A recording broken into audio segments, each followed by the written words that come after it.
Vamos falar mais um pouquinho sobre transformações lineares hoje, tá bom? A gente tem que relembrar então um pouquinho da aula passada. Se U e V forem espaços vetoriais, então uma transformação linear, que a gente vai denotar T de U em V, é uma função que satisfaz o seguinte: para quaisquer vetores U e V do domínio do U, e para quaisquer escalares lambda em R, a gente vai ter o seguinte: T de U mais V vai ser T de U mais T de V, então T da soma é a soma dos T's, e quando a gente tiver T de lambda U, o lambda pode sair para fora aqui e fica lambda T de U. Beleza. Então, vale a gente dizer que a gente consegue uma transformação linear se e somente se T de U mais lambda V for T de U mais lambda T de V para quaisquer UV em U e quaisquer lambda em R. Com isso, com essa igualdade, a gente já faz as duas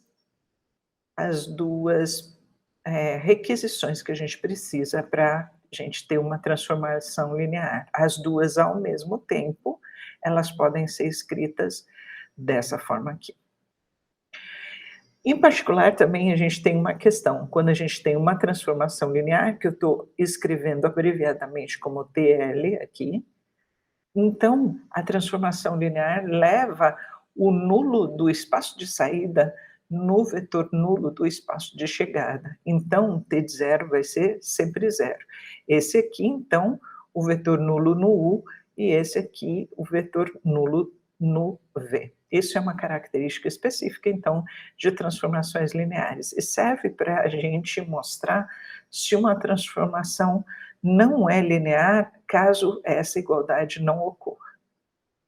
Caso essa igualdade ocorra, não garante que seja uma transformação linear, conforme a gente viu na aula passada. Ok, a gente também viu uma proposição que falava o seguinte: se a gente tem um espaço vetorial, dimensão finita, vamos tomar uma base, digamos que a dimensão seja n desse espaço vetorial, portanto, eu vou tomar uma base 1 no n, então, toda transformação linear, ela fica determinada, definida, por ter aplicado em cada um desses vetores da base. Então, conhecidos esses vetores da base, o 1, o n, eu determino T de U para qualquer U do Uzão, mesmo que não sejam os elementos da base, porque qualquer Uzinho do espaço vetorial U, ele vai ser escrito como combinação linear dos caras da base, e aí eu aplico o fato da transformação ser linear.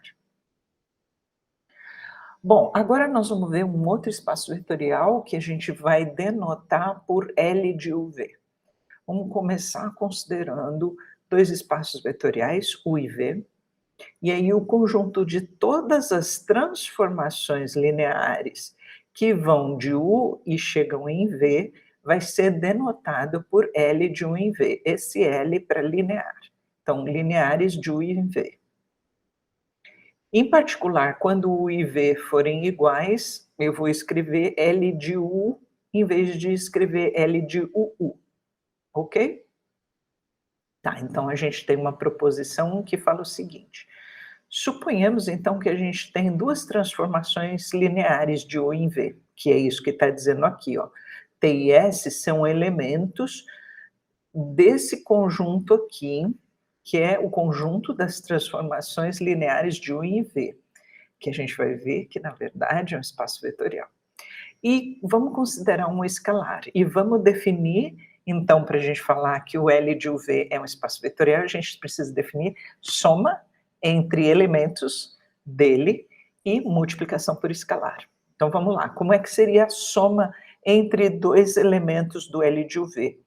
Eu vou fazer a soma de L de UV, vou fazer isso vetor a vetor. Então, a soma de U vai ser T de U mais S de U.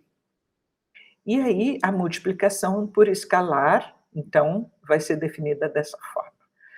Com essas duas operações, o L de UV é um espaço vetorial, dá para a gente provar isso. Então ele precisa satisfazer aquelas 8 propriedades de espaço vetorial. Eu deixo isso como exercício para vocês. Uma observação, então, é que o elemento neutro do espaço de todas as transformações lineares de U e V é a transformação nula, que faz o quê?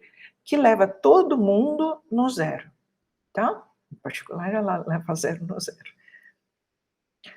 Ok, agora vamos considerar um espaço vetorial e nós vamos definir o espaço dual de U e vamos denotar esse espaço dual por U'.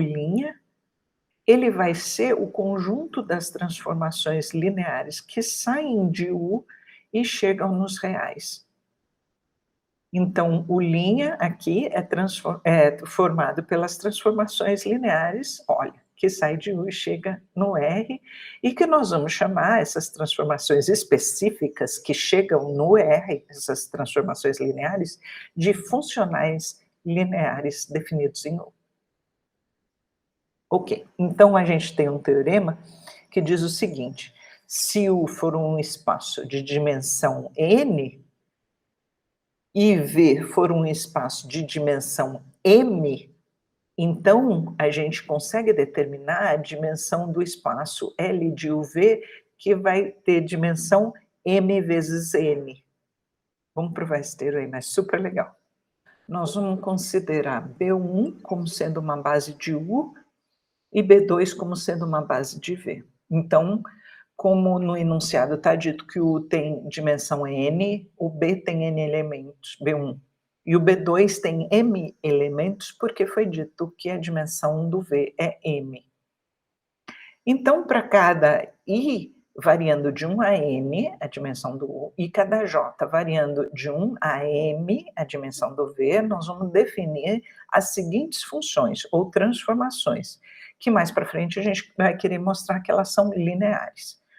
Nós vamos definir T e J de uma combinação linear de vetores da base do B1, portanto, é um elemento do U, como sendo αi VJ, onde então o αi vai com esse índice e o J vai com o segundo índice aqui.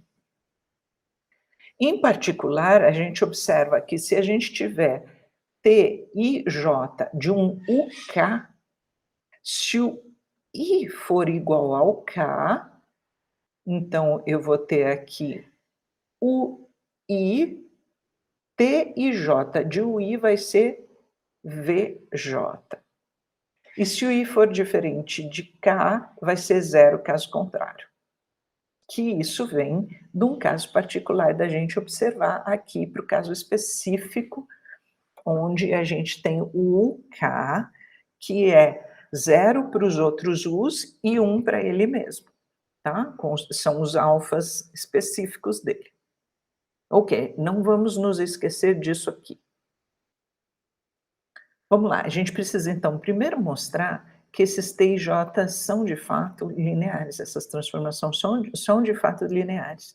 Depois a gente vai mostrar que o conjunto dessas transformações T e J vai formar uma base do L de UV, ou seja, vão ser um conjunto que é LI e vai gerar o L de UV inteiro.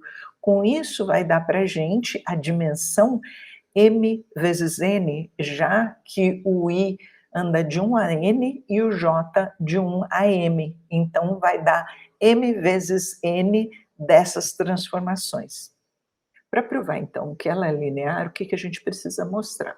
Dados dois vetores do espaço de saída, existem escalares, como eles são elementos do U, que é o espaço de saída, existem escalares de forma que eu posso escrever o W1 como combinação linear da base do U e o W2 também. E aí, então, eu vou calcular o seguinte. Primeiro eu vou calcular T e J de W1 mais T e J de W2. Então, no lugar do W1, olha, eu vou colocar isso aqui. De onde veio isso? Daqui, ó. Porque o W1 é isso aí. E aí, TJ de W2 vai ser TJ disso aqui, ó, que eu estou carregando para cá. Ok. Agora, o que que eu preciso fazer? Observar que, na verdade, por aquela nossa definição, o TJ do W1, que é esse primeiro trambolho todo, vai ser B, beta IVJ. Deixa eu colocar minha energia aqui, minha tomada para ligar. E aqui vai ser gama IVJ. Essa era a definição, porque o que que a gente tinha lá atrás? A gente tinha o seguinte: T de IJ de uma combinação linear alfa 1 V1 mais U1, desculpe, U1 mais 3 pontinhos alfa N UN é igual a alfa I VJ. Tá bom, então quando a gente olhar pela definição que a gente tinha dado dos T e J, quando a gente tiver T e J de tudo isso aqui, vai ser beta I, que é equivalente a esse índice, VJ, que é equivalente a esse índice, e analogamente para esse pedaço todo, vai ser gama I VJ. E agora a gente guarda esse resultado. Por outro lado, então, nós vamos fazer agora TJ de W1 mais W2. Então, nós vamos fazer TJ e primeiro nós vamos somar W1 com W2. W1 era isso aqui e o W2 é isso aqui. E aí nós vamos manipular algebricamente essas coisas usando as propriedades de espaço vetorial e colocamos os use em evidência aqui. Ok? Então, daí nós temos a situação anterior, que era da definição do TIJ. Eu vou repetir de novo. TIJ de uma combinação linear que seria alfa 1, U1, mais 3 pontinhos, aqui, até alfa N, UN,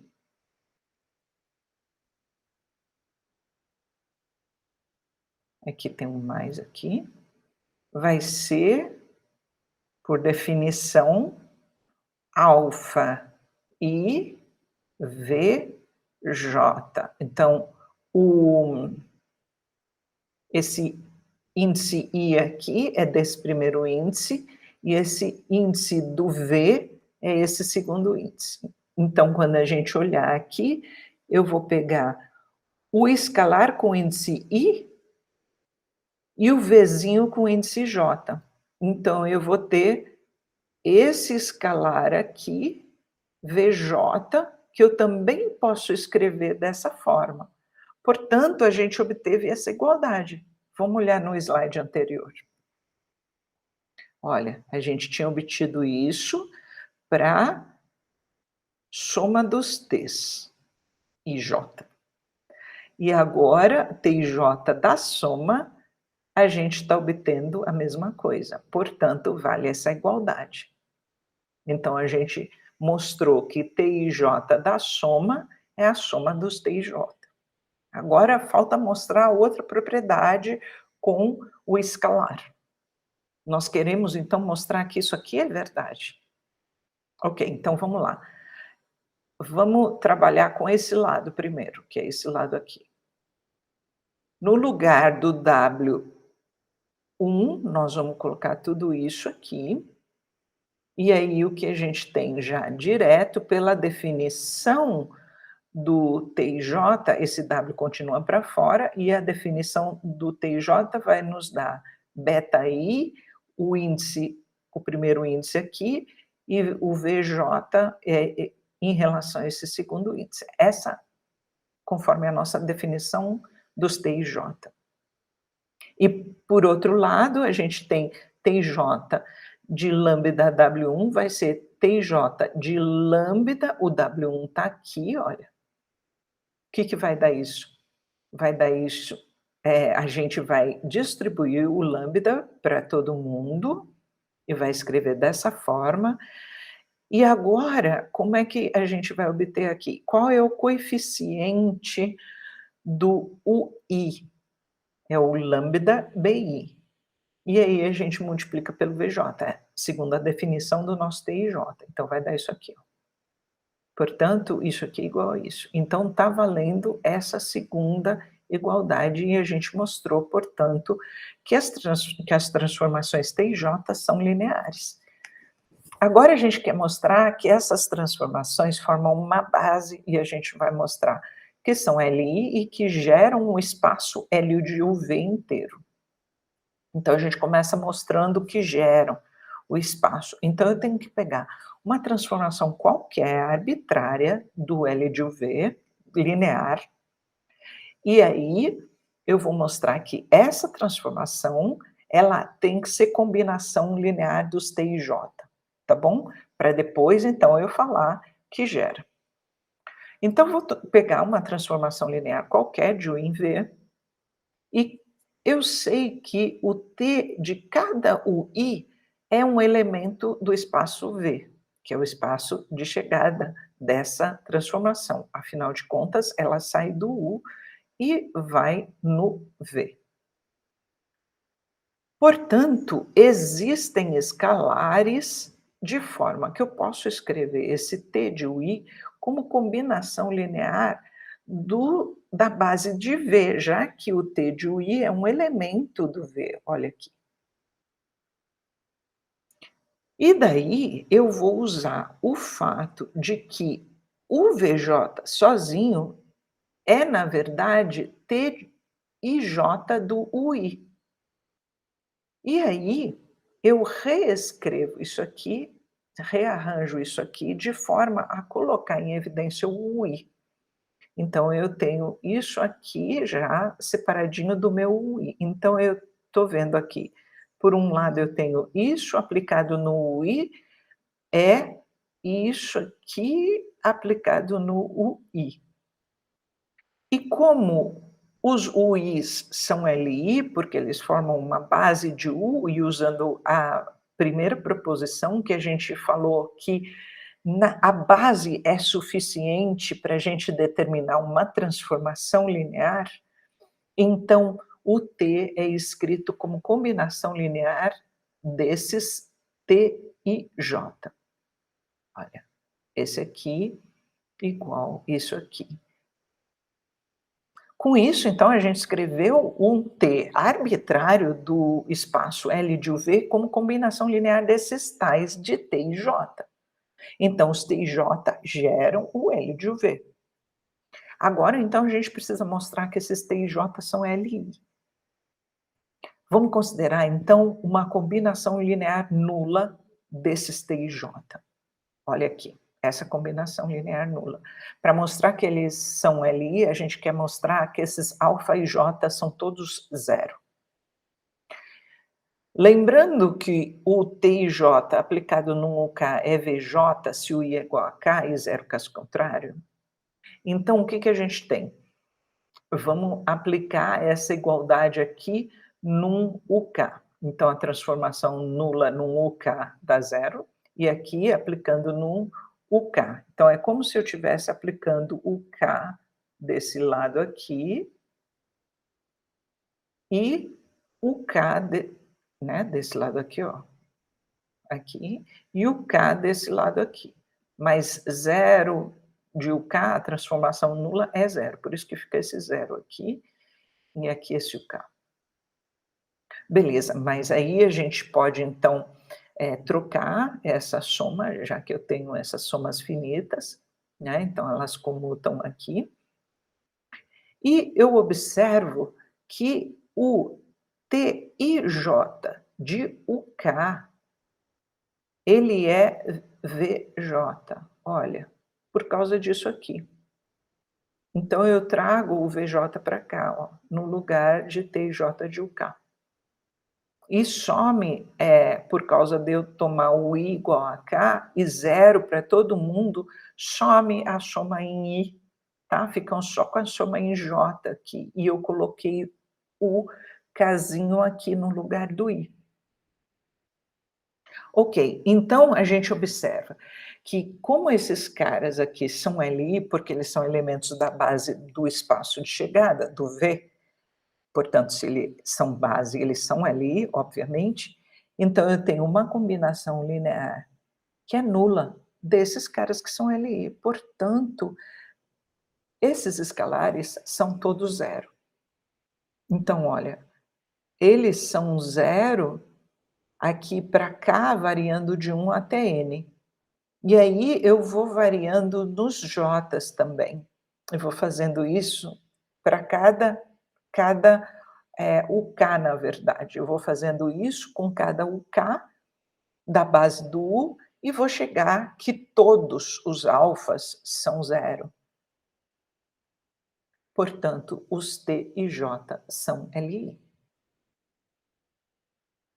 Um corolário desse teorema é o seguinte: se a dimensão de um espaço vetorial V for N, então a dimensão do seu dual também é N. Lembrando que o dual é o L de V chegando no R. Bom, a gente sabe, então, que se a dimensão desse aqui está falando que é N. A dimensão do R é 1 e a dimensão do L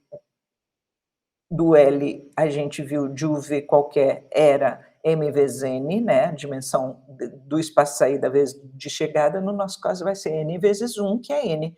Por isso, esse corolário é imediato, tá? A dimensão do dual vai ter a mesma dimensão do espaço. Ok, vamos fazer uma observação que é a seguinte: se a gente seguir os passos da demonstração que a gente fez, com o T e J, só que agora no espaço dual, o que a gente vai ter? Se o 1 e o N formarem uma base do espaço U e a gente considerar funcionais lineares, portanto, esses caras Fzinhos estão no dual do U, e eles forem dados dessa forma, ou seja, analogamente ao que a gente pensou para os T e J, a gente pensar aqui também, então esses caras FJ vão formar uma base do dual, tá? Então, o jeito que a gente demonstrou o nosso teorema dá uma dica de como construir uma base de um espaço dual. A gente vai ver isso no exercício. Vamos lá, vamos considerar essa base B do R3. E eu preciso encontrar a base do dual do B, ou seja, uma base de L de R3 em R, que são os funcionais lineares que saem do R3 e chegam no R. Lembrando, então, que a dimensão desse L de R3 em R, que é o R3 linha, né, o R3 linha, então são os funcionais lineares que saem do R3 e chegam em R, a dimensão disso aqui é 3 esse, 1 esse, 3 vezes 1, 3, tá? Então, mesma dimensão do R3. Queremos encontrar, então, uma base desse espaço aqui. Como a gente vai fazer? Então, vai fazer essa receita de bolo que a gente acabou de ver. Então, dado um vetor no R3, a gente pode escrever ele como combinação linear desses caras. E essa combinação linear vai ser essa, especificamente. Um alfa que estaria aqui é o Z, um beta que estaria aqui é o Y menos Z, e um gama que estaria aqui é o X menos Y. mas já calculei o alfa, o beta e o gama para vocês. E isso, então, vai nos dar uma base de funcionais lineares, que são exatamente esses caras aqui, que estão como coeficientes. Olha.